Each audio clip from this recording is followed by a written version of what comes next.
Alors, bonsoir tout le monde, il est 20 heures. Alors, Vous recevez bonsoir Souleymane? à vous. Oui, oui, oui, on te Allô? reçoit très bien. On te reçoit très bien. Alors, bienvenue à toutes et à tous. Bienvenue à notre webinaire, les instants fraude by GFM. Et la thématique de cette session porte sur la Vous recevez cybersécurité. Souleymane ou bien c'est Abdou Karim? Vous arrivez à m'entendre, Abdou j'espère. Karim? Gérard, on te reçoit bien, Monsieur Dacosta. On te reçoit très bien. Dans le chat, est-ce que vous recevez Souleymane? Ou bien c'est... Ok. Moi, je vais pas.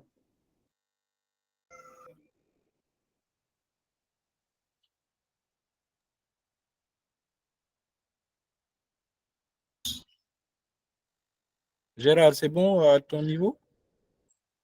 Tu nous reçois maintenant? Alors, on lui donne une minute pour qu'il se reconnecte.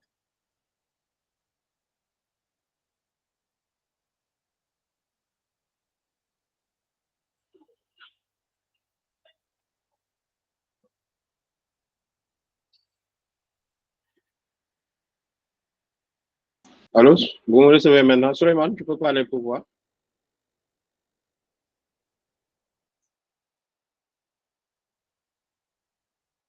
Oui, Gérard, c'est bon. Toi, tu nous reçois, j'espère.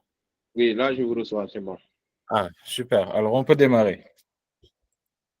Ok. Alors, bonsoir tout le monde. Nous vous souhaitons tous la bienvenue à ce webinaire des instants fraude by GFM. Et la thématique de ce jour porte sur la cybersécurité dans le secteur financier.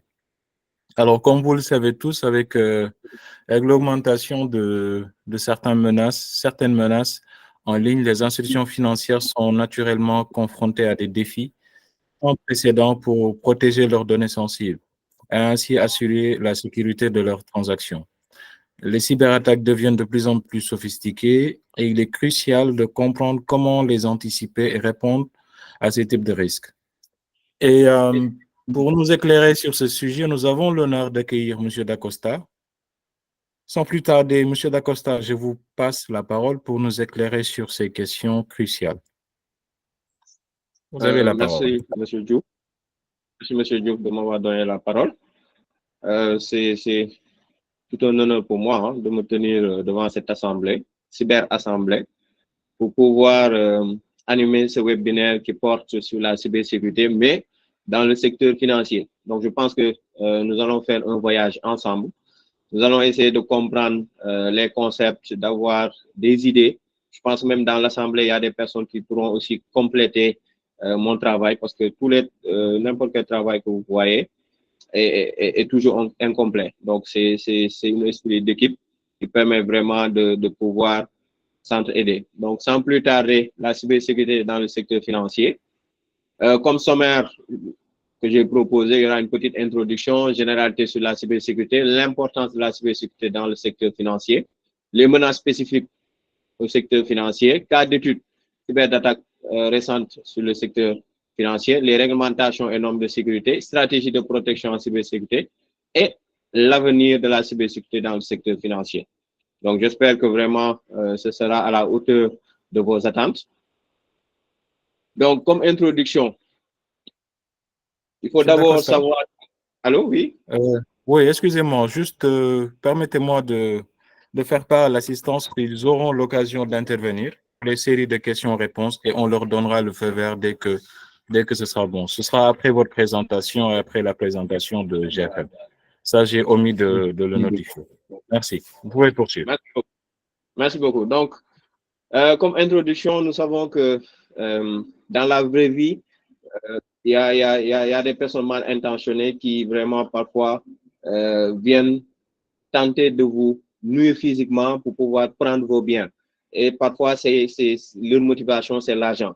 Donc, en ligne aussi, c'est la même chose. Donc, nous savons que le secteur financier, comme on l'entend, gère tout ce qui est argent, en l'occurrence, mais nous allons voir qu'il y a beaucoup de composants.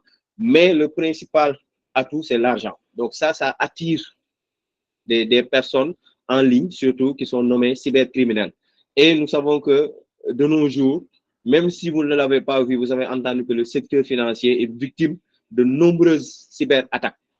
Maintenant, par rapport à cela, il est naturel que nous puissions vraiment lancer une analyse par rapport à ça, qui va nous permettre de comprendre les rouages et les fonctionnements de tout ce process et pourquoi le secteur financier est si menacé. Voilà, donc c'est ça comme introduction. Maintenant, nous allons avancer. Donc, avant même de parler du secteur financier, on va parler d'abord de la cybersécurité. Donc, peut-être il y a des gens qui connaissent la cybersécurité, peut-être il y a des concepts qui les échappent, ainsi de suite. Mais nous allons faire un voyage d'abord sur la cybersécurité. Donc, d'après vous, c'est quoi la cybersécurité? Donc, d'une manière générale, c'est l'ensemble des moyens techniques et non techniques permettant à une entité de se défendre contre les menaces venues du cyberespace. Donc, vous avez vu, et quand on dit entité, il y a l'État, il y a les particuliers, il y a les entreprises, etc. Maintenant, dans les entreprises, il y a les banques, il y a tous les éléments qui composent le secteur financier, les assureurs, etc. Donc, vous avez vu, donc entité, c'est vaste, mais vraiment, c'est les moyens techniques et non techniques qui les permettent vraiment de se défendre contre les menaces venues du cyberespace. Maintenant, nous allons voir ces objectifs. Donc, 5 objectifs, à savoir la confidentialité, l'intégrité, l'authentification, la non-répudiation et la disponibilité. Maintenant, la confidentialité, c'est quoi? Aujourd'hui, nous savons que pour assurer le secret des échanges, il faut mettre la confidentialité. Donc, l'exemple que les gens aiment utiliser, Alice et Bob. Donc, il y a Suleiman au milieu qui va essayer d'attaquer ce qu'on appelle l'attaque de l'homme du milieu. Et par rapport à cela, Suleiman va essayer d'intercepter les choses, en fait, les données qui circulent dans ce secteur. Donc, aujourd'hui, comment stopper cela? Donc, il faut rendre confidentiel. Donc, il faut rendre secret cet échange-là. Et pour que ça puisse se faire, il faut mettre en place des solutions telles que des VPN.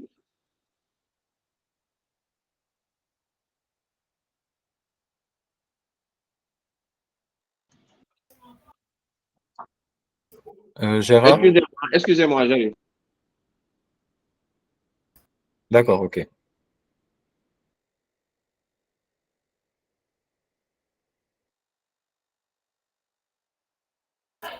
Alors, nous nous excusons, c'est peut-être dû à quelques problèmes techniques.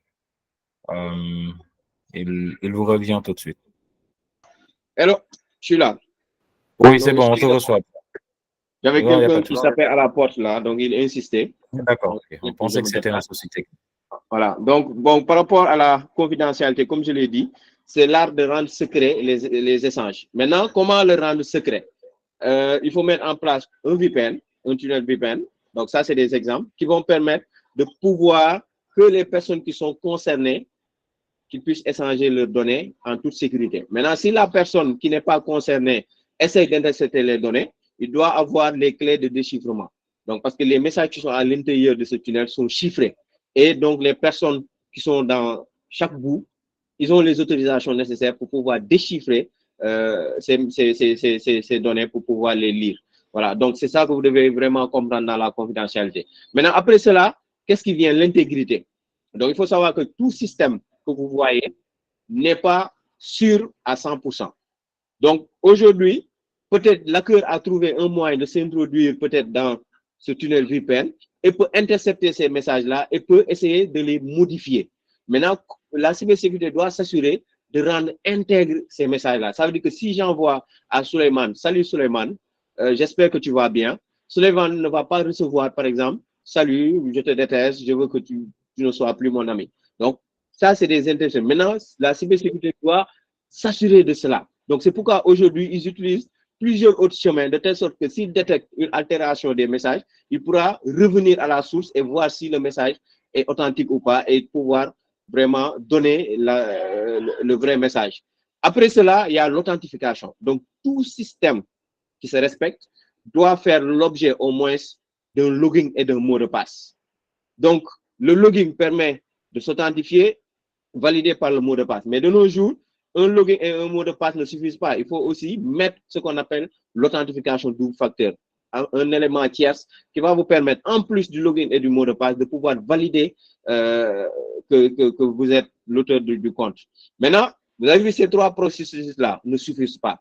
Parce qu'aujourd'hui, l'hacker peut contourner tout cela. Maintenant, comment aussi, en cas où l'hacker réussit à contourner la confidentialité, l'intégrité, l'authentification, que néanmoins, Souleymane reçoit un message qui n'est pas cool de ma part et que moi, je dois valider pour dire que Souleymane, ce n'est pas moi. Donc, c'est la non-répudiation. Et la non-répudiation marche dans les deux sens. La non-répudiation peut être utilisée pour prouver que vous êtes l'auteur de ce message ou aussi peut vous permettre de prouver que vous n'êtes pas l'auteur du message. Donc, c'est dans les deux sens. Donc, la non-répudiation, par exemple, si vous avez des problèmes et qu'on part vous porter plainte au niveau de la division cybercriminelle, peut-être si eux, ils mènent ce qu'on appelle l'investigation numérique, aujourd'hui, ils sont capables de dire réellement si c'est vous ou pas. Ou bien vous aussi, vous êtes capable de vous défendre et de dire si c'est vous ou pas. Donc, vous avez vu, c'est dans les deux sens. Maintenant, une fois que l'hacker réussit à contourner tous ces quatre objectifs, on n'a plus rien qui nous reste. Donc, la disponibilité. Ça veut dire que si il faut qu'on puisse remettre le système. Par exemple, l'hacker a réussi à faire tomber tous nos quatre objectifs. Donc, on doit toujours avoir un backup et remettre encore le système et remettre les choses comme il faut. Donc, vous avez vu. Donc, la cybersécurité est un ensemble de processus. On ne met pas en place qu'une seule chose pour pouvoir avancer. Maintenant, est-ce que les objectifs suffisent seulement à pouvoir mettre en place ce qu'on appelle la cybersécurité? Elles sont complétées par ce qu'on appelle les piliers. Donc, c'est quoi les piliers? Donc, vous avez dans une structure, les piliers sont, c'est eux qui retiennent vraiment le bâtiment. Si les piliers ne sont pas forts, peut-être ton bâtiment peut tomber. Maintenant, il y a la sécurité physique. Donc, d'habitude, quand les gens disent sécurité informatique, cybersécurité, les gens pensent à être en ligne, mettre en place des antivirus, etc. Mais avant cela, il y a ce qu'on appelle la sécurité physique. D'abord, il y a le personnel, il y a le vigile qui est là, qui gère le bâtiment. Parce que quand on dit système d'information, on a dit l'ensemble des moyens techniques et non techniques. Donc, il y a le bâtiment d'abord. Et ce bâtiment doit être protégé. Et quand on le protège, ce n'est pas d'une manière logique seulement, mais il y a une manière physique. Donc, il y a un vigile, des portes blindées, des badges d'accès, des caméras de surveillance, des systèmes anti-incendie. Et tout ce processus, en fait, qui permet de pouvoir vraiment sécuriser le système d'information de manière physique. Donc, vous avez vu. Donc, aujourd'hui, s'il y a incendie, comment vous allez faire pour éteindre le feu? Aujourd'hui, s'il y a un voleur qui est rentré et qui est parti, comment l'identifier? Il faut des caméras de surveillance. Comment identifier et reconnaître tout le monde dans le bâtiment? Il faut des badges d'authentification. Donc, ça, c'est des processus. Maintenant, chaque entité a sa manière de mettre en place sa sécurité physique. Donc, plus vous avez les moyens, plus vous pouvez mettre en place des process. Si vous avez les moyens de vous acheter des robots tueurs, vous le mettez. Si vous avez, vous pouvez mettre des lasers, c'est à vous de voir. Donc, même dans les films, vous le voyez. Donc, tout ce que vous pouvez mettre en place pour pouvoir protéger de manière physique. Et actuellement, il y a ce qu'on appelle aussi la cyberprotection. Donc, quand on dit cyberprotection des personnes, ce n'est pas seulement en ligne, mais aussi physiquement. Aujourd'hui, le directeur, par exemple, s'il gère des données confidentielles, doit avoir des garde-corps qui doivent protéger l'intégrité de son corps en cas de kidnapping, en cas d'assassinat, ainsi de suite. Donc, la cybersécurité, ce n'est pas seulement affaire de données. Donc, il y a la sécurité physique. Et après cela, la partie logique, ce qu'on ne voit pas, ce qu'on ne peut pas toucher. Donc, la mise en place de firewall applicatifs, la mise en place d'antivirus intelligents, les next generation firewall et tout, IPS, IDS, tous ces concepts-là aujourd'hui qui nous permettent de pouvoir sécuriser logiquement notre infrastructure. Et vous avez vu, la partie communicationnelle, on l'a même exclu. Les échanges qui se font en ligne doivent être protégés. Et il faut mettre en place même un VPN. Donc, vous avez vu, le mot VPN revient.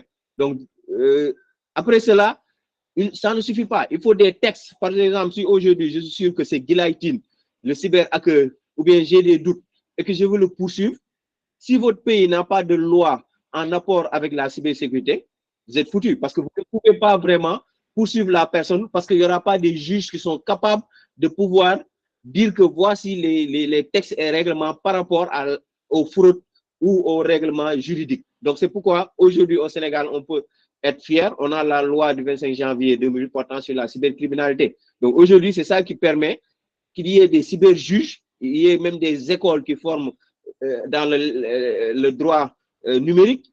Donc, tout ça, en fait, aujourd'hui, c'est grâce à cette loi du 25 janvier 2008 sur la cybersécurité.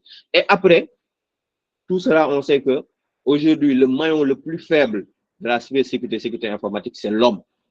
Et l'homme, c'est pas une machine où on peut mettre des mises à jour, où on peut vraiment mettre des patchs, etc. Donc, l'homme doit être accompagné, doit être sensibilisé, doit être protégé. Donc, l'homme est vraiment quelqu'un qu'on doit vraiment protéger. Donc, vous avez vu. Donc, tout ça, c'est des process qu'on doit mettre en place pour pouvoir assurer la sécurité humaine. Et c'est d'ailleurs l'élément la plus important. Parce que si aujourd'hui, vous mettez en place des firewalls qui coûtent des millions, des milliards, si vous mettez en place beaucoup de choses et qu'aujourd'hui, vous ne sensibilisez pas l'homme, mais c'est comme si vous avez investi à perte. Parce qu'aujourd'hui, si le vigile, c'est pourquoi on dit parfois dans les entreprises, il faut respecter le personnel. Si vous ne respectez pas votre personnel, même le premier maillon qui peut vous trahir, c'est le vigile. Parce que la nuit, c'est le vigile qui se promène partout. C'est lui qui rentre partout dans chaque bâtiment, dans chaque bureau, etc. Maintenant, si aujourd'hui, ce vigile-là n'est pas vraiment sécurisé et ce vigile-là ne se sent pas vraiment aimé, il peut se retourner contre vous. Et peut-être un hacker peut lui donner une clé USB qui va lui dire, va brancher sur le système d'information. Et peut-être ce vigile-là peut vous nuire. C'est pourquoi il faut respecter le vigile. Il faut vraiment mettre en place des process qui vous permettent de pouvoir vraiment respecter le vigile. Voilà. Donc, c'était ça que j'avais à dire.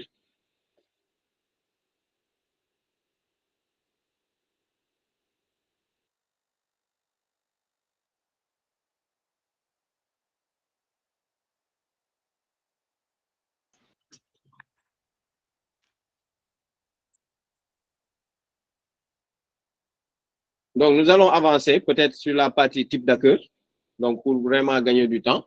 Donc, il faut savoir que parfois, quand les gens entendent le mot hacker, on pense, bon, les hackers, ce sont vraiment des personnes mal intentionnées d'une manière générale, mais il faut savoir qu'un hacker, c'est une personne d'abord qui est curieux. C'est une personne qui veut vraiment regarder comment les choses marchent, comment ça, quelles sont les limites d'un système. Maintenant, pour maintenant les différencier, il faut savoir qu'il y a le Black Act, qui est une personne qui ne respecte aucune règle. Lui, s'il veut voir comment les systèmes marchent, il n'a pas besoin d'autorisation, il va faire ce qu'il veut. Donc, le Grey Act, c'est une personne qui est au milieu. Donc, après, je vais expliquer, je vais venir d'abord sur le White Act. Le White Act, il a presque les mêmes compétences que le hacker, presque j'ai dit. Mais le Black Act est de loin le plus fort que le White Act. Vous savez pourquoi? Parce qu'aujourd'hui, vu comment est composée une entreprise, le White Act, parfois, si vous avez que des compétences de White Act, vous ne risquez pas de trop évoluer. Vous risquez de faire que des consultations. Donc, vous êtes obligé d'être un sysadmin, avoir aussi des compétences en développement, etc. et faire d'autres choses dans l'entreprise. Donc, vous n'avez pas le temps de vous concentrer que sur la cybersécurité. Sachant que le Black Act, lui, sa mission, quand il se lève du matin au soir, c'est seulement pour attaquer. Et aujourd'hui, mettre en place des procès. C'est pourquoi vous voyez que parfois, il est difficile de contrer un Black Act. Et dès qu'il vous attaque, parfois votre système, c'est pour voir en fait la résilience de votre système. Voir si vraiment vous pouvez diminuer les conséquences des attaques. Vous avez vu. Donc maintenant, le Grey Act, lui, il est entre les deux. Parfois, il est white, parfois, il est black. C'est pourquoi ces gens-là, au moins, moi, je ne fais pas confiance à ces gens-là. Je dis même, ce sont des trouillards parce qu'ils n'osent pas affirmer, eux, ils sont dans quel camp. Et le matin, peut-être, ils travaillent pour une boîte. Et le soir, ils sont des hackers. La boîte même auquel ils travaillent, c'est eux qui vont attaquer cette boîte-là. Tandis que le Black Act, il travaille pour personne. Lui, il est chez lui. Il a un pseudo, peut-être Kinbamba. Donc, il essaye d'acquérir pas mal d'individus. Maintenant, ça, c'est des hackers. Donc, on a aussi les scripts qui sont des jeunes étudiants qui, vraiment, ces jeunes étudiants-là, dès qu'on les apprend quelques commandes, ou ils regardent sur YouTube, ils vont essayer. Sachant que aujourd'hui, le processus de hacking, c'est des process. Il y a la phase scanning, reconnaissance. Donc, il faut d'abord regarder. C'est comme dans l'armée. Il faut regarder sa cible. Il faut comprendre sa cible. Il faut étudier sa cible. Et une fois qu'on attaque, il y a deux types, passifs et actifs. L'attaque passive, donc qui consiste vraiment à prendre contact avec sa cible, mais de manière passive, peut-être par téléphone. Allô, comment tu vas?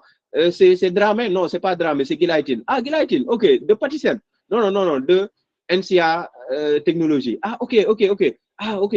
Ah oui, mais ça va? Ok, vous occupez quel poste? Maintenant, si Gilaïtine veut faire la discussion, peut-être Gilaïtine va lui dire, par exemple, je suis le responsable RH, et ainsi de suite, ou bien je suis le responsable financier. Et la personne écrit. Et après, il dit, excuse-moi du dérangement, merci beaucoup. Et il raccroche. Donc, il a des informations, il connaît maintenant le nom, il connaît son titre de poste, etc. Et maintenant, c'est là qu'il va essayer de faire l'attaque active. Et l'attaque active, peut-être, c'est l'envoi d'un virus ou bien l'envoi d'un mail, parce qu'il va essayer de faire, parce qu'il y a des logiciels comme The Avaster où tu mets, par exemple, le nom de domaine, il va vous donner, par exemple, la liste des utilisateurs par rapport à ce domaine, parce qu'il va aller chercher sur le net. Et peut-être il va prendre le nom de cette personne-là et il va te donner l'adresse qui concorde. Ou bien il va essayer, par exemple, s'il dit Gilaïtine et il sait qu'il est de la banque SGPS, peut-être il va faire gilaï.tin@sgps. Parce qu'il va aller sur le net, il va faire des recherches et il va essayer d'envoyer un mail.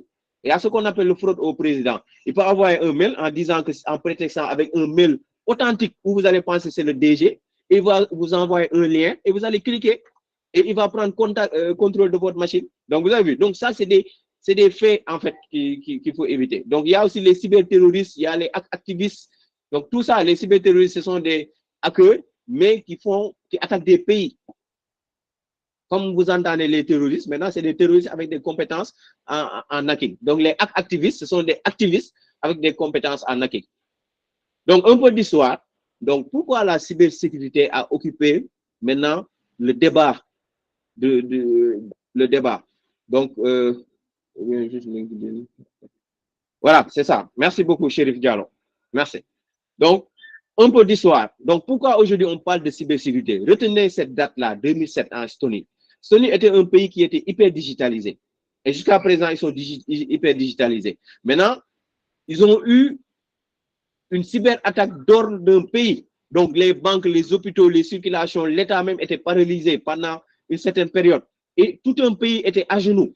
Et c'est là que les autres pays se sont dit, une personne peut être à des distances, avoir un ordinateur portable et une connexion Internet et pouvoir faire plier un pays. Donc, c'est grave. Et c'est là que beaucoup de pays ont commencé à réviser l'acte de leur constitution. Regardez l'exemple de la France. La France, après défense du territoire, il a mis la cybersécurité numéro 2. Vous savez que la défense du territoire, c'est l'acte numéro 1 dans une constitution. Et numéro 2, c'est la cybersécurité en France. Et c'est là qui a donné naissance à l'ANSSI, l'Agence nationale de la sécurité des systèmes d'information, et que vous voyez même qui fait des prouesses. Et après, ça a donné naissance à beaucoup de sous-branches, la division cybercriminelle, etc., etc. Donc, vous avez vu. Et même, vous avez vu la loi 2008.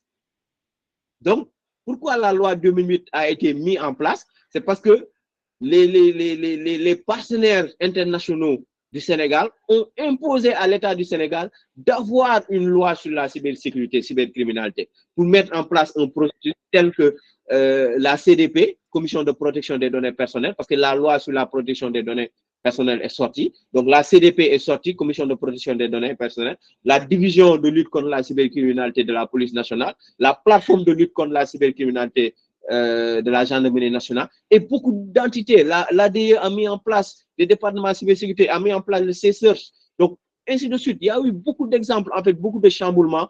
Vous avez vu sur l'ère 2007. Et à partir de 2007, les gens ont pris vraiment conscience des enjeux de la cybersécurité. 2010, 2014, 2017, 2019, 2020, vous avez vu l'hameçonnage, c'était la partie Covid.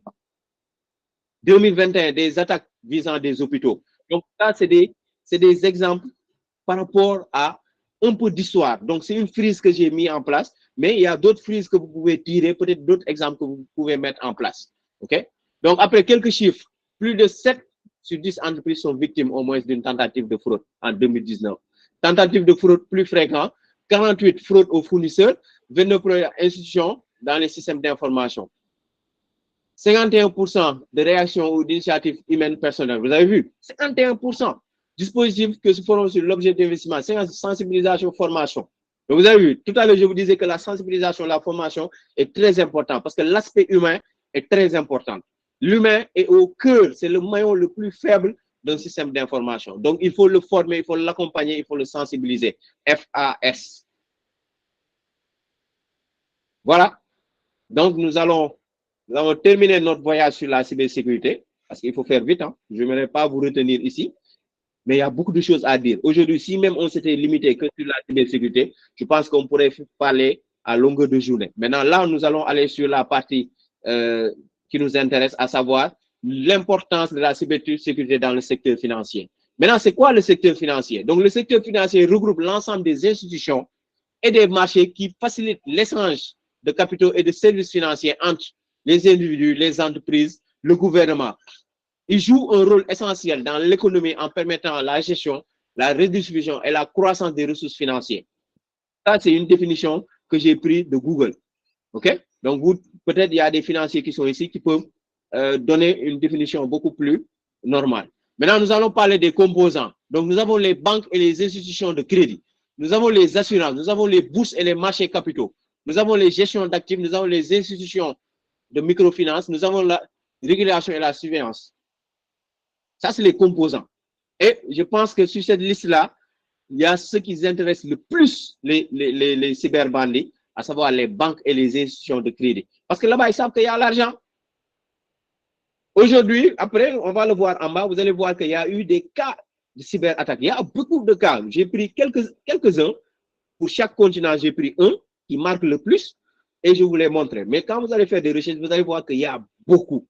Et parfois, ils ne communiquent pas parce que aussi, c'est de peur que les utilisateurs ou leurs clients aient peur et les lâchent en fait. C'est pourquoi, en fait, parfois, ils ne communiquent pas sur ça. Donc, il faut vraiment savoir qu'il y a beaucoup d'attaques sur ce secteur. Donc, pourquoi faut-il défendre le cyberespace du secteur financier? Protection des données sensibles, prévention des fraudes financières, maintien de la confiance des clients, stabilité économique, conformité et réglementation. Et aussi, il y a l'évolution des menaces, je vais en parler. Donc, intégrité du système financier. C'est important, très important. Donc, les menaces spécifiques au secteur financier. Nous allons y venir. Tout à l'heure, on a parlé d'une manière générale de la cybersécurité. Là, on est maintenant au cœur de notre webinaire. Donc, avant, il y avait des types de menaces qui étaient basées sur les signatures numériques. Et c'est ça qui permettait d'identifier une menace et on pouvait dire que ça, c'est un virus. On avait affaire à un ver, un cheval de Troie, hameçonnage, rançon logiciel, etc. C'est ça qui permettait même aux antivirus de pouvoir chercher dans leur base virale. Et cette base virale leur permettait de pouvoir identifier quand ils voient un comportement, de pouvoir dire ça, c'est ça, ça, c'est ça. Mais maintenant, on a des menaces qui se basent sur le comportement. Ici, c'est l'intervention de l'intelligence artificielle. Vous allez voir des menaces qui vont se transformer même en un fichier PDF qui a de plus normaux. Vous allez le voir, vous allez dire que ça, c'est un fichier normal. Vous allez l'ouvrir, peut-être même le fichier contient du texte. Et demain, quand vous allez fermer votre machine, ou bien vous allez le mettre en veille, le fichier va s'exécuter et va faire ce qu'il a à faire. Vous avez vu? Parce que c'est des menaces qui se transforment. Et c'est ça qu'on appelle les APTS. Donc, les menaces évoluées et persistantes.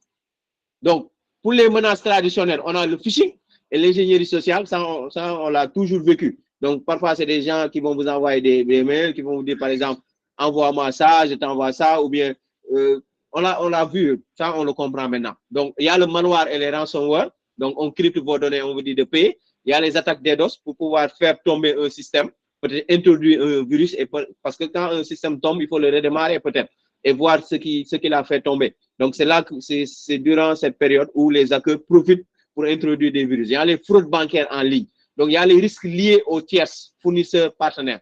Ça, c'est les menaces traditionnelles. Donc, on a les menaces avancées, APT, Advanced Threat Protocol. Donc, il y a attaque 0-day. Donc, il y a les ransomware sophistiqués. Il y a les attaques ciblées sur les infrastructures critiques. Donc, on vise votre entreprise. Par exemple, si on sait que, par exemple, tel institut financier a telle sorte de machine, ils vont créer un virus spécialement pour ce type de machine pour pouvoir intégrer votre système d'information et vous nuire en fait. De telle sorte que si on le mettait dans un autre système d'information, ça ne va pas fonctionner et peut-être même l'investigation criminelle ne va rien montrer. Donc, il y a l'escroquerie en ligne avancée, spyware phishing. Voilà. Donc, aujourd'hui, on peut même créer ce qu'on appelle un fraude au président. On peut même vous appeler avec le deep learning. On peut prendre le visage de votre patron et vous dire, par exemple, en téléconférence, faites un virement. Et vous allez voir comme si c'était le DG qui vous parlait. Il y a les menaces internes. Il faut savoir que 60% des menaces viennent d'interne. Tout à l'heure, c'est pourquoi je disais la sensibilisation humaine. Donc, il ne suffit pas d'acheter un firewall à 6 milliards et penser qu'ils peuvent défendre tout votre système. Alors que, d'abord, les menaces viennent d'interne. Par exemple, un employé qui est fâché contre vous, un employé qui n'est pas bien traité, et surtout. Donc, il faut vraiment former, il faut sensibiliser, même la direction, surtout. Le patron, il faut lui dire, ne viens pas avec vos grands airs à parler de n'importe comment aux autres, et ainsi de suite. Il faut vraiment être cool avec tout le monde, bien parler aux gens, bien les traiter, et ainsi de suite. C'est ça, en fait. Sinon, aujourd'hui, ces personnes-là peuvent vous nuire. Donc, cas d'études récentes sur le secteur financier, donc de cyberattaques sur le secteur financier. Bon, comme je vous l'ai dit, je l'ai divisé en continents. Donc, en Europe, on a cas d'attaque contre une banque centrale de Bangladesh via le réseau Switch en 2016. Donc, le contexte, c'était que les attaquants a eu lieu en Asie. Ces persécutions ont touché des banques européennes qui utilisent le réseau Switch dans le transfert international.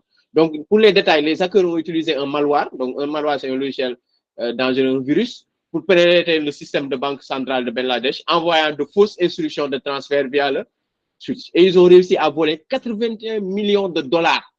81 millions de dollars avant que l'attaque ne soit stoppée. Calculez, je vous laisse calculer. Donc, impact en Europe, cela a poussé les banques européennes à renforcer le système de sécurité suisse et à revoir leur procédure de vérification des transactions internationales. Ça, c'est en Europe. Après, aux États-Unis, cas d'attaque par ransomware sur le Colonial Pipeline en 2021. Donc, contexte, bien que le Colonial Pipeline ne soit pas une institution financière, l'attaque a démontré des vulnérables infrastructures critiques au ransomware qui a une implication directe dans le secteur financier. Parce qu'en fait, ce type d'attaque-là a une implication directe. Donc, pour les détails, le ransomware DarkSide a été utilisé pour chiffrer le système d'information, forçant l'entreprise à fermer le carburant. L'entreprise a payé un rançon de 4,4 millions de dollars en Bitcoin. Je vous laisse calculer. Donc, cet impact sur le secteur financier, cette attaque a été initiée par les banques et les institutions financières américaines et a examiné plus attentivement les risques liés aux cybermenaces pour l'infrastructure critique et les mettre en place pour une résilience. On a en Asie, vol de Chine en 2008. Donc, la plus grande attaque de vol de données de l'histoire de Singapour, affectant directement la confiance des citoyens dans le système de gestion des données de protection. Donc, des hackers ont pénétré le système de SingHealth, donc les trucs de santé, dans le principal groupe et ont volé des informations personnelles d'une valeur de 1,5 million de passants, y compris du Premier ministre. Donc, les données du Premier ministre ont été volées. Donc, bien que cette attaque ait visé le secteur de santé, elle est sensibilisée par les banques et les institutions financières. Parce qu'aujourd'hui, si ils ont attaqué une institution de santé, ils ont volé les données du Premier ministre de la Chine. Donc, imaginez, le secteur financier peut être vraiment peut être victime de ce cas d'attaque. Maintenant, en Afrique, compromission du système bancaire de l'Union africaine 2021. Le contexte, des cybercriminels ont ciblé le système bancaire de l'Union africaine, mettant en lumière la vulnérabilité des institutions financières. OK? Face aux cybermenaces. Détail, l'attaque a entraîné une fuite de données sensibles et des tentatives de transfert de fonds frauduleux mettant en mal la sécurité financière à l'échelle continentale. Cette attaque a relevé les lacunes de la cybersécurité des institutions. Parce qu'aujourd'hui, en Afrique, parfois, il y a trop de laisser-aller. Et je pense que ces gens-là voulaient vraiment donner une leçon aux institutions financières. Donc, après, nous allons contextualiser. Au Sénégal, on a le BDK en 2018 qui a subi une attaque de phishing ciblée sur des comptes bancaires de clients. On a la caisse de dépôt et de consignation qui a été victime de cyberattaque et a dérobé des informations sensibles et financières. On a la Société Générale en 2022 qui a subi une attaque de ransomware et a affecté des systèmes. On a le ministère de l'économie, des finances et du plan en 2021 a été ciblé par une attaque visant à compromettre des données fiscales et économiques. Donc, vous avez vu, il y a beaucoup de listes. Hein? Je vous dis, au Sénégal, il y a tellement d'attaques, mais les gens ne communiquent pas. C'est ça aussi le malheur. Parfois, ils ne veulent pas communiquer parce que les clients risquent d'avoir peur, en fait, par rapport à cela. Donc, on va parler des réglementations et normes de sécurité. Donc, les réglementations locales et internationales. On a la GDPR, General Data Protection Regulation. Donc, le règlement général de la protection des données, OK, est une institution européenne entrée en vigueur en mai 2018 visant à protéger les données personnelles des citoyens européens. On a le PSD, de Paiement Service Directive 2. C'est une directive européenne qui vise à renforcer la sécurité du paiement en ligne et à promouvoir l'innovation des services. On a la loi 2008 du 25 janvier, tout à l'heure je vous ai parlé. Cette loi encadre la protection des données personnelles et a donné naissance à la CDP, Commission de protection des données personnelles.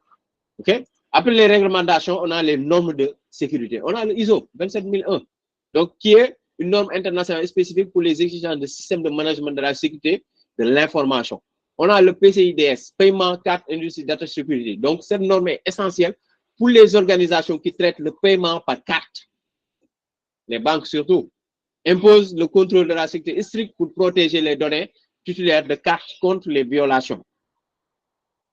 Et après, heureusement, dans l'assistance, on a aussi des experts qui sont dans le secteur financier carrément à 100% et qui vont même aussi intervenir par rapport à ce type de violations.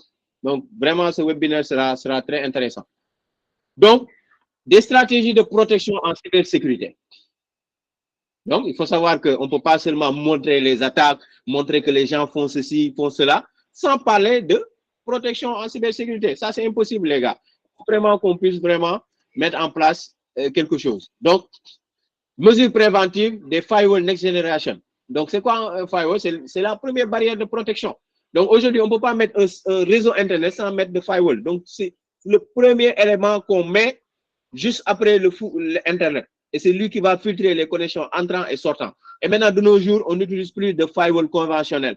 On utilise de firewall next generation, des firewalls qui sont intelligents et qui sont capables de détecter les comportements de certaines menaces. Surtout. Donc, on a aussi des systèmes de détection de prévention IPS-IDS. On a les chiffrements de données, on a la segmentation du réseau. Ça, il faut le faire. Par exemple, les données critiques, il faut les segmenter, il faut les mettre dans un DMZ. Et ça, il faut mettre en place des VLAN. Vous avez vu? Donc, on a aussi le concept Zero Trust Architecture, confiance zéro. Et les banques, ils sont vraiment, c'est un exemple de Zero Trust. Eux, ils font confiance à personne. Leurs machines, vous ne pouvez pas les connecter dans des réseaux autres que des réseaux de confiance, etc., etc. Donc, il y a beaucoup de faits qui permettent vraiment à Zero Trust de marcher sur cette partie. Et moi, je suis totalement d'accord d'appliquer le Zero Trust, confiance zéro, sur les secteurs financiers.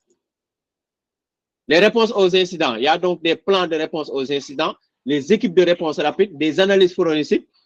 Il ne faut pas être dans le secteur financier et dire que j'ai seulement besoin d'informaticiens. Il faut avoir des catégories d'informaticiens. Il faut avoir même des hackers. Il faut avoir des analyses forensiques qui vont permettre de faire ce qu'on appelle une enquête numérique, etc., etc. Donc, tout ça, il faut l'avoir. Il faut avoir un SOC. Donc, un SOC, c'est Security Operations Center. Et à l'intérieur d'un SOC, on trouve quoi? On trouve toute cette main-d'œuvre-là, donc la partie humaine, on trouve la partie procédure et on trouve le SIEM, qui est un outil incontournable pour le SOC. Le SIEM, il regroupe tout ce qui est, il regroupe tout ce qu'on a cité en haut. Donc, c'est quelque chose qui est complet, qui permet d'avoir des yeux 360 sur le réseau. Donc, la sensibilisation et la formation. Ça, j'insiste. Depuis tout à l'heure, je suis en train d'insister. Le secteur financier, surtout, vous devez sensibiliser. Normalement, chaque mois, vous devez nous appeler des gens comme nous, venir sensibiliser votre personnel. Dire à votre personnel, ne faites pas ceci, faites cela. Ça, c'est dangereux, ainsi de suite. Voici les nouvelles formes de menaces. Chaque fin du mois que je dis, normalement, vous devez le faire. Mais beaucoup de banques considèrent que c'est un perte de temps, c'est gaspillage d'argent. Non, il faut vraiment des gens qui viennent sensibiliser le personnel. Parce que si vous avez une personne qui fait quelque chose, par exemple, une mauvaise manipulation sur le système, et que cela nuit à votre système d'information, je pense que vous allez perdre beaucoup de milliards ou beaucoup de millions. Et peut-être, nous, quand vous nous appelez, vous allez payer peut-être quelques millions comme ça, mais ça ne va pas vraiment être comme ce que vous allez perdre. Donc, il y a des programmes de formation pour les employés, des simulations de cyberattaques. Donc, il faut le faire. Moi, je vois qu'il y a beaucoup d'entreprises ici au Sénégal qui ne le font pas. Normalement, vous devez être comme ça, en rapport avec la direction. Le département informatique doit un jour venir et simuler une attaque et voir comment les gens vont réagir. Et en fonction de ça, on va voir le temps de réponse, le temps de réactivation, etc. Et ça va nous permettre que demain, quand on sera victime d'une attaque, on puisse réagir de manière certaine et que les gens puissent savoir comment réagir pour ça. Il faut une politique de sécurité. Ça, c'est la Bible du système d'information. Il faut que tout le monde puisse prendre conscience de la PSSI, politique de sécurité des systèmes d'information. Là-bas, on écrit tout, que ça soit depuis la direction jusqu'au dernier composant de ce système d'information. Tout, RH, département financier, etc. Tout, on va écrire, on va dire comment les choses marchent, qu'est-ce qu'il faut faire, qu'est-ce qu'il ne faut pas faire. C'est un document, c'est la Bible, comme je l'ai dit, vous savez, le Coran, la Bible, comment elles sont importantes. Donc, ça veut dire que ce document-là est aussi important dans un système d'information. Gestion des risques, il faut évaluer en continu les risques. Il faut nous appeler aussi, qu'on puisse venir faire l'audit. Il faut la gestion des vulnérabilités, l'analyse des menaces basées sur l'IA. Il y a des logiciels. Aujourd'hui, il y a tellement de logiciels. Il y a un logiciel même que je connais qui s'appelle Darktrace, hein, qui est utilisé par beaucoup de banques aussi, qui est un logiciel basé sur la cyberintelligence et qui utilise comme si c'était un corps humain. Par exemple, quand il y a une intrusion, il développe des anticorps qu'il nomme antigénants, qui vont pouvoir attaquer cette menace, même si cette menace n'est pas connue. Parce qu'il va s'adapter à cette menace-là. Il y a maintenant ce qu'on appelle la cyberassurance. Et je pense maintenant on parle beaucoup de la cyberassurance. Les nouvelles technologies, sécurité basée sur l'IA, cybersécurité quantique, parce que maintenant on parle des ordinateurs quantiques. Elles sont en train d'arriver et ces ordinateurs vont casser Internet. Je vous dis, les chiffrements conventionnels qu'on connaît vont être déchirés en deux quand ces ordinateurs seront vendus au grand public. Parce que c'est quantique. On ne peut pas mesurer vraiment. Ça. Il y a le blockchain, il y a l'authentification multifacteur, ça il faut le mettre. Il y a le Zero Trust Network Access. Vous avez vu, le Zero Trust revient. Il y a la sécurité pour l'Internet des objets, surtout dans le secteur financier, même dans les banques surtout.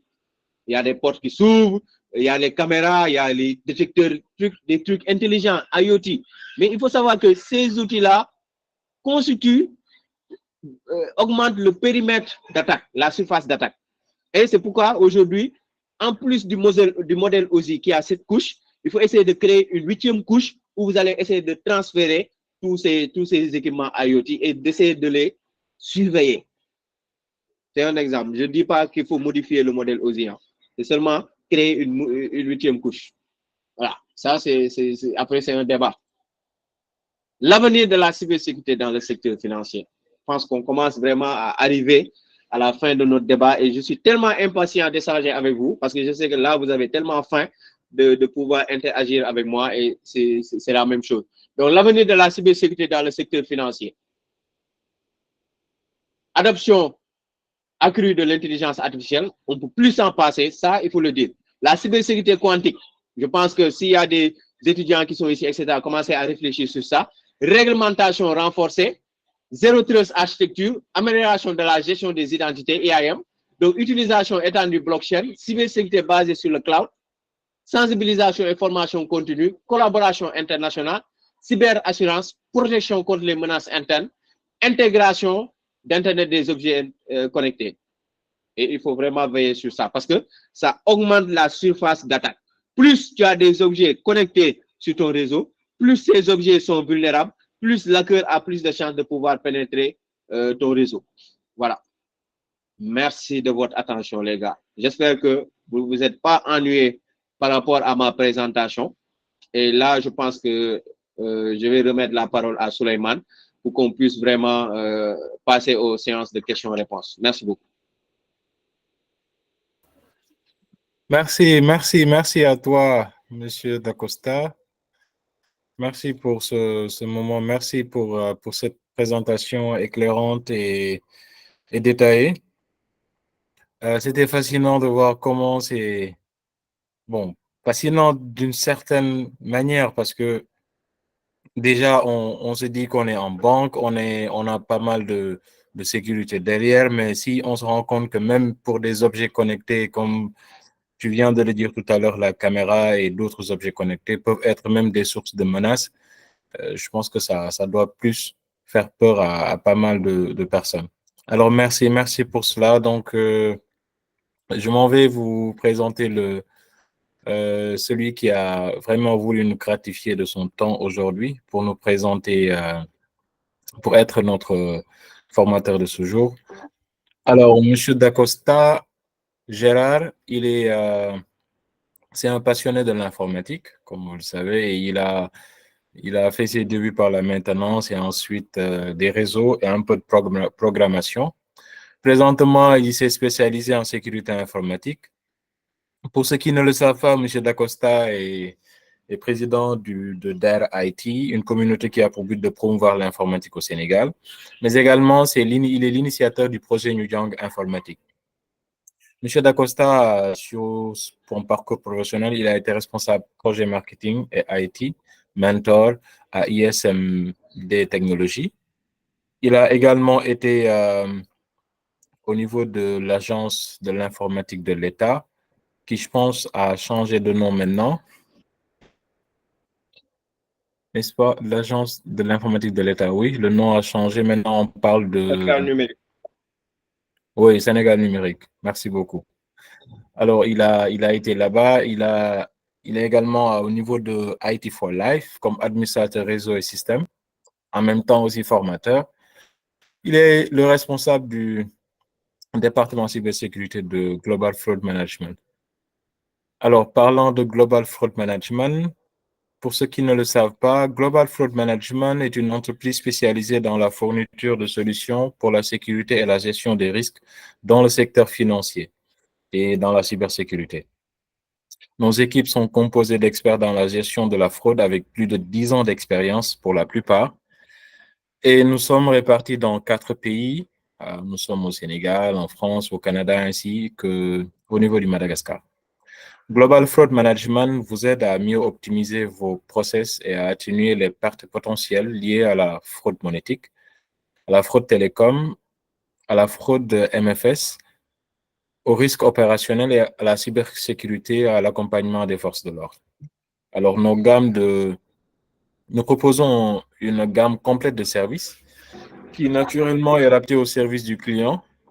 Et ces gammes sont les outils de lutte contre la fraude monétique, les paramétrages des règles, un programme de revue des règles de gestion de la fraude, un accompagnement sur le choix des outils de lutte contre la fraude, fraude et sécurité et gestion des règles RBA, une mise en place de référentiels fraude, des analyses comportementales, une formation de vos équipes, un déploiement de dashboard et KPI fraude, un processus de suivi banque toilette et dashboard BI, une formation sur le reporting avec Power BI, la triangulation et la géolocalisation de cibles, la gestion des réquisitions ainsi que des missions ponctuelles de démantèlement. Alors, sans plus tarder, nous allons ouvrir la série de questions-réponses et la parole est à qui veut la prendre. Vous pouvez juste lever la main si vous voulez. Ou également, il y a l'option chat. Vous pouvez aussi laisser un message sur le chat box et naturellement, on passera la question au formateur. Merci.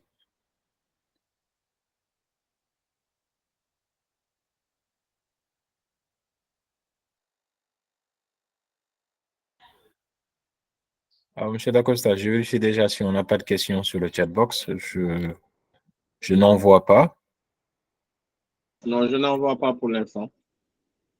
Également, au-delà des questions, s'il y a des experts en cybersécurité. Ah oui, Monsieur Diallo. OK, vous avez la parole. Allez-y. Monsieur Chérifoulaye Diallo, allez-y. Bonjour tout le monde. Merci Gérard pour cet exposé. En tout cas, c'est fait un exposé magnifique. Effectivement, tu as parcouru une large gamme sur la cybersécurité, effectivement.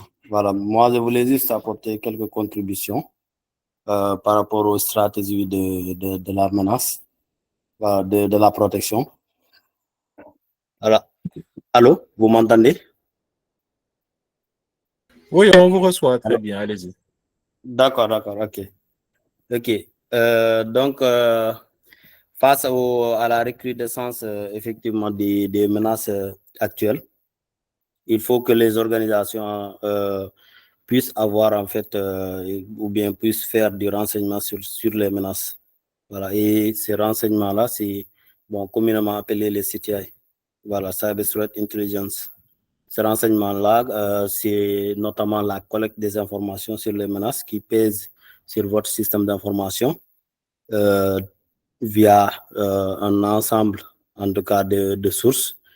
Voilà, et aussi faire l'analyse et le tri sur les informations pour comprendre leurs liens et leur importance dans votre organisation, qui est effectivement crucial.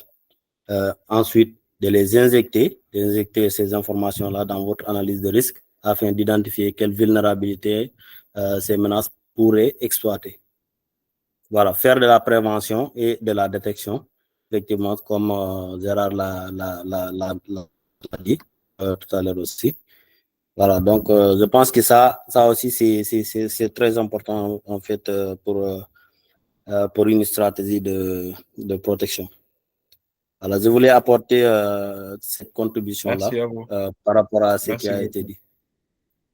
Merci. Merci, M. Diallo. Alors, merci, M. Diallo. Tout à l'heure, c'est ce que je voulais même notifier à l'assistance. Le fait que si vous voulez également contribuer sur le sujet du jour, vous pouvez aussi prendre la parole, apporter votre contribution. Si vous avez une question également, vous pouvez la poser. Alors, M. Dacosta, je vois une question sur le chatbox, une question de Lassana Soumaré, si je ne me trompe pas. Oui. Pourquoi les entreprises dans le secteur financier ne communiquent, ils voulaient sûrement dire ne communiquent pas quand ils se font attaquer, et quels sont les risques du côté de leurs clients? Ok, merci beaucoup. Je pense qu'il a posé une très bonne question. Donc, je pense que déjà, le premier souci, c'est par peur. En fait, ils ont peur, en fait, de perdre leur crédibilité, en fait. Parce qu'aujourd'hui, en communiquant qu'ils ont été victimes d'une attaque, peut-être ils ont perdu telle somme, peut-être ils risquent de créer la panique auprès des clients et peut-être perdre même des clients, en fait. Et aussi, il y a leur réputation aujourd'hui. Parce qu'aujourd'hui, il y a des normes spécifiques qui permettent vraiment aujourd'hui que les secteurs financiers, en l'occurrence, de pouvoir assurer la protection des données personnelles de leurs clients. Et ça doit être imposé. Maintenant, aujourd'hui, s'ils doivent communiquer sur ça, peut-être ils risquent de perdre beaucoup de clients, peut-être ils risquent de voir un Gérard Dacosta qui va courir même à minuit pour essayer d'aller à la banque et dire je veux retrouver tout mon argent et aller garder, c'est mieux. Vous avez vu? Donc, il y avait même une blague que j'ai vue sur Internet où c'est des blagues d'Abidjan où le gars disait, imaginez que Orange Money décide de quitter la Côte d'Ivoire.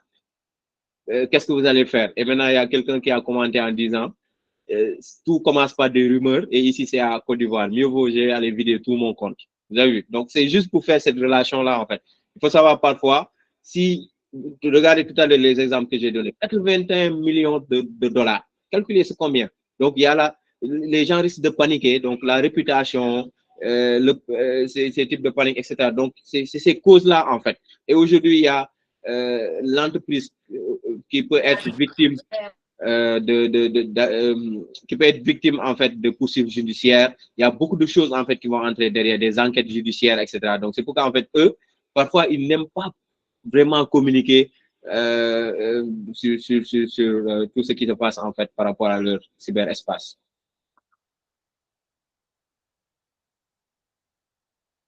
Merci beaucoup, M. Dacosta. Alors, je vérifie si on n'a pas une autre question. Oui. Bonsoir. Alors, oui, bonsoir, Malik. Oui, allez-y. Oui, en fait, je voulais juste apporter une petite contribution et renforcer M. Dacosta sur la réponse qu'il vient de donner tout à l'heure. Effectivement, en fait, d'abord, pour comprendre une chose en matière d'argent, c'est la confiance. D'ailleurs, ce n'est pas pour rien qu'on parle en fait de FUDUS quand il s'agit donc de l'argent. D'ailleurs, avec le développement de l'argent numérique, la digitalisation financière, les fintech, etc. Mais les gens continuent toujours. Il y a des gens, en fait, si vous regardez au niveau de la population, il y a des gens qui ne font toujours pas confiance à ces fintechs-là. Donc, ça commence à diminuer, mais quand même, il y a toujours quand même des gens qui n'ont pas encore fait confiance à ces gens. Maintenant, imagine par exemple si on communique des attaques ou bien des faillites de cette banque, effectivement, les gens vont dire non, ce n'est plus sûr. Parce qu'en fait, là où je dois garder mon argent doit être quelque chose de très sûr. Donc, c'était ça que je voulais. Maintenant, il y a des situations où la banque peut être, ou l'institution financière peut être en fait imposée de publier.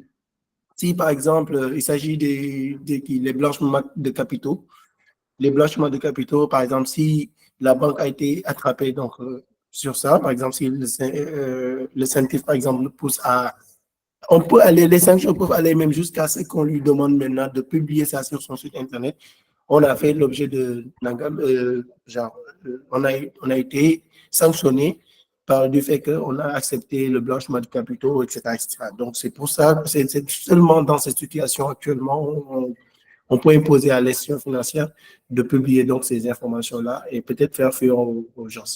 Mais sinon, en fait, on peut lui laisser donc cela et lui, pour lui permettre en fait de rectifier le tir et essayer de renforcer sa sécurité. Mais quand même, dire aux gens que j'ai été victime de cyberattaque, ça c'est très grave pour une entreprise qui gère de l'argent. Et veuillez m'excuser, c'était juste ça que je voulais faire passer. Et M. Gérard, je vous passe également la salutation de grand Hassan Aztec. Merci. Alors, Alors, Hassan Aztec, on m'a demandé de vous saluer. Alors, on va finir. Nous n'aurons que 5 minutes.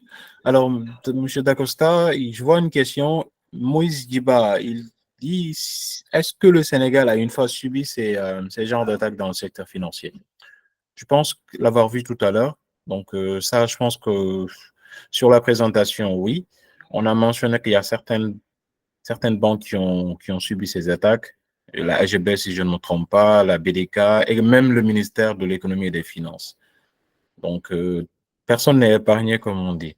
On passe à l'autre question. Nilan Gom, elle dit salam tout le monde. Je voulais savoir la différence entre l'ingénierie sociale et l'ingénierie sociale inversée. Bon, je n'ai pas très bien compris sa question. Oui, non, moi je comprends. En fait, il n'y a pas une nette différence en fait. Aujourd'hui, même on parle d'ingénierie sociale avancée qui regroupe tous les deux parce que l'ingénierie sociale traditionnelle qu'on connaît, la personne essaie d'entrer directement directement en situation avec vous, essaye d'échanger avec vous, essaye de rentrer dans votre tête dans le but de vous manipuler pour que vous puissiez commettre l'erreur. Comme les faux Orange Money Wave, ok. Oui, c'est ça. Tandis que l'ingénierie sociale inversée, l'hacker crée une situation de panne qui va vous permettre de réagir face à cela. Ok? Il peut vous envoyer une fausse facture ou même vous appeler en vous disant que vous n'avez pas payé votre facture, etc. On va couper votre Internet, etc., etc. Donc, vous avez vu, imaginez pour un informaticien, vous l'appelez à 0 heure en disant que vous allez couper son Internet, surtout les développeurs qui doivent travailler en ligne, etc. Peut-être il peut paniquer et il peut se dire que si on lui coupe Internet, peut-être il ne va pas prendre le risque. Vous avez vu? Et eux, ils vont être très, très convaincants par rapport à ça. Mais maintenant, de nos jours, avec l'intelligence artificielle, tout ça est regroupé en fait. Parce que l'ingénierie sociale avancée prend en compte tous ces aspects en fait. C'est même la machine qui va essayer de vous tromper en fait. Donc c'est pourquoi en fait, ça c'est des anciens concepts en fait. Maintenant on parle d'ingénierie sociale, de phishing avancé, etc. Mais voilà, c'était ça par rapport à sa question.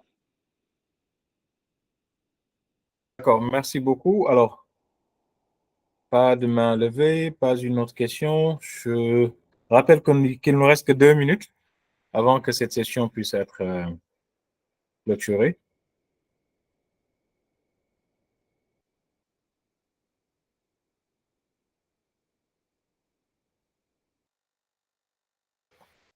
Ah, désolé, j'avais coupé le micro. Monsieur Dacosta, je pense qu'on va s'en arrêter là.